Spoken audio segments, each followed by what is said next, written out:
Hello people, right, out for a wander again with Mr. Tightwood, and we've actually come back to our covert spot to do a little bit more building, build up the screen, build up the reflector fire, and there's a couple of little thank yous and things I need to do. So throughout the video I'll be interspersing that, a few thank yous in. So yeah, join us for the day. Speak to you soon. Right people, if you remember rightly, when we done our little overnight here, we made up these beds, which pleased to say they're still standing, and Mack had already made himself a bed up using an old army basher, and he put the word out to see if there was anyone had one that we could purchase, and so we can convert it for myself. And very kindly Dog Soldier replied and very kindly sent us a basher, which Mack has very graciously sewn up for me.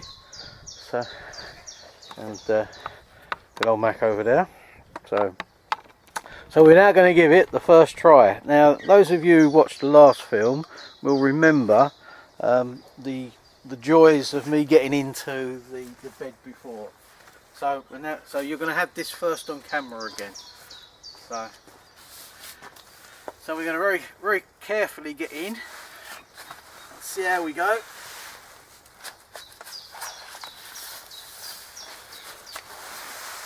Oh, should have taken my boots off. It's dirty anyway, mate, isn't it?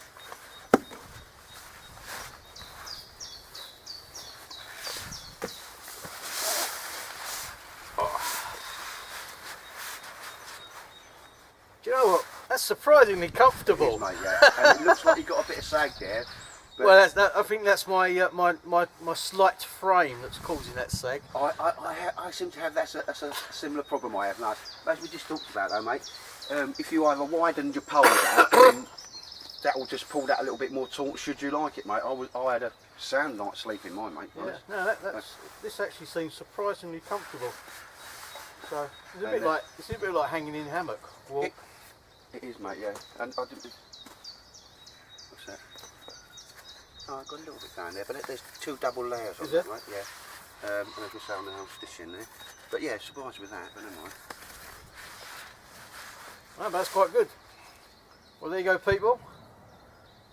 I'd like to say again, say a big thank you to Dog Soldier and to Mack for doing this. And it looks extreme. Well, it may look comfortable, and I can tell you it is extremely comfortable.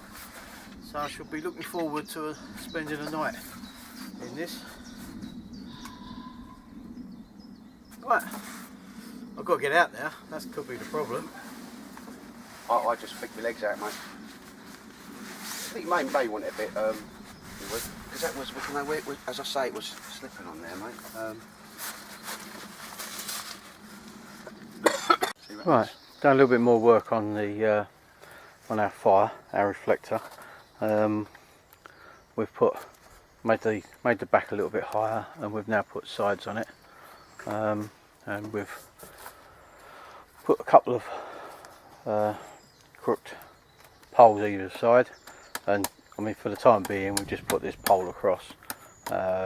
We've got some chain and some butcher's hooks that we can bring with us, so that way we can hang our pots from that over the fire.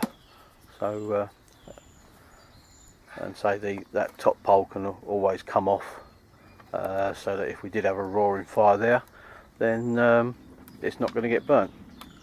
The beauty of it, I mean, the other thing that we want to do, because we haven't brought the spade with us today, but there's plenty of muddy puddles outside of this little area. So what we're going to do is next time we come, we'll bring the spade, bring a bucket maybe, and well, yeah, yeah. and then what we'll do is that we'll mud it all up so that it's completely solid. And then what that will do is that if we do have a fire there and anyone does decide to have a wander along the footpath, the fire shouldn't, unless it's sort of like really roaring, and that's if I go and stand next to it, you can see how tall we've made that. It's quite high, so unless we have a really roaring fire, it's not actually going to be seen. So that's one little job. As I say, it's not completely finished, but it's getting there. And so we've got a couple of bits of chain that we can either hang, or what I'd like to find, if I can find lying around, and we'll have a look as we go around, is a couple of maybe hooked poles, and we can make pot hangers to hang them in place. So yeah, okay people, so we'll bring you back in a little while. There we go people, I suppose you could call it cheating today, but I knew we was going to be doing some work, so I just thought I'd just bring the gas. I'm going to boil up a kettle of water. I've got me little flask mug to put that in, so I can make myself a cup of tea, because it will keep warm. And this is going to upset Eddie, because I've actually changed. He spoke to me last night and he said, "What food you bringing?" And I said, "Oh, I'm only going to bring soup, nothing special." And then today I've turned up with bacon, and you can see the look on his face. He's not a happy boy, because I've got bacon rolls. I've got homemade Mrs. Tightwad curry, mate, and I'm not girling it today with the gas. Not doing the sissy boy option. I can't get it a lot, I don't eat.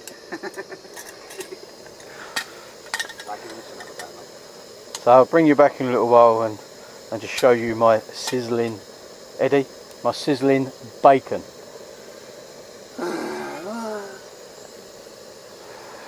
Bring you back soon. There you go people. Nice bit of bacon sizzling there. So I'll have some lunch, and I'll bring you back in a while.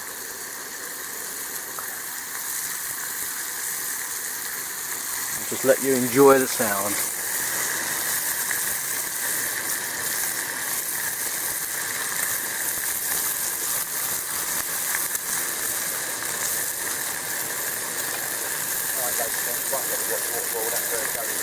Bring you back soon. There we go people, a nice bacon roll. I must crave forgiveness from the guys from MTFU, because I have not brought any sauce whatsoever.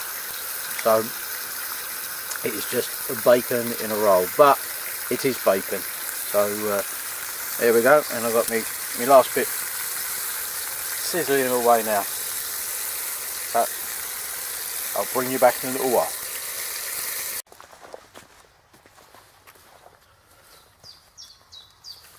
Ooh.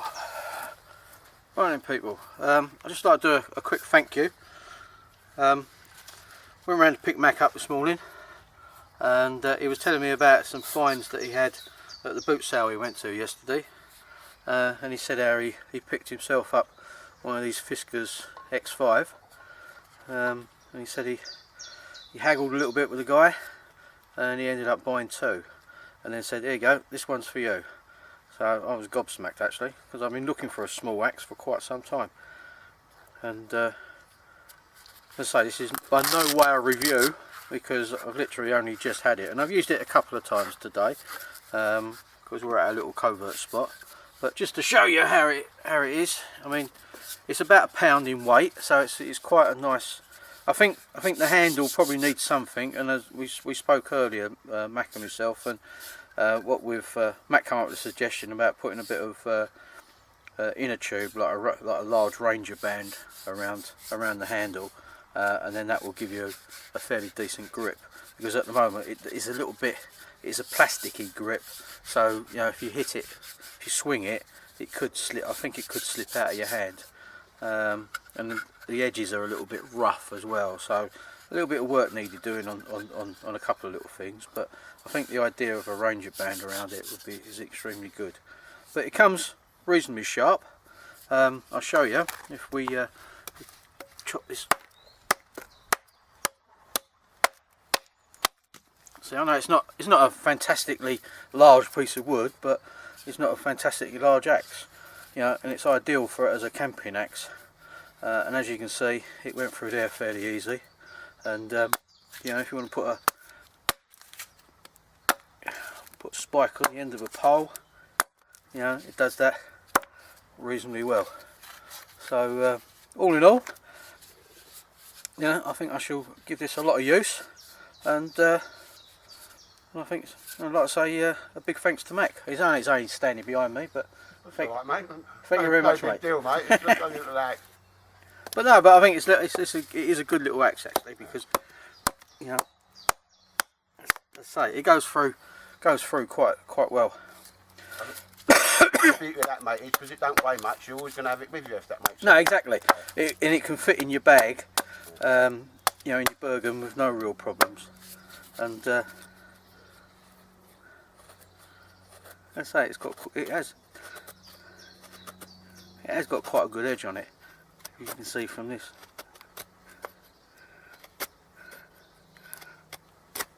So as I say, I don't intend to. This is not a review as such, but it's no, that's a good little axe. So I think that was going to get a lot of use. Anyway, once again, thanks a lot, Mack.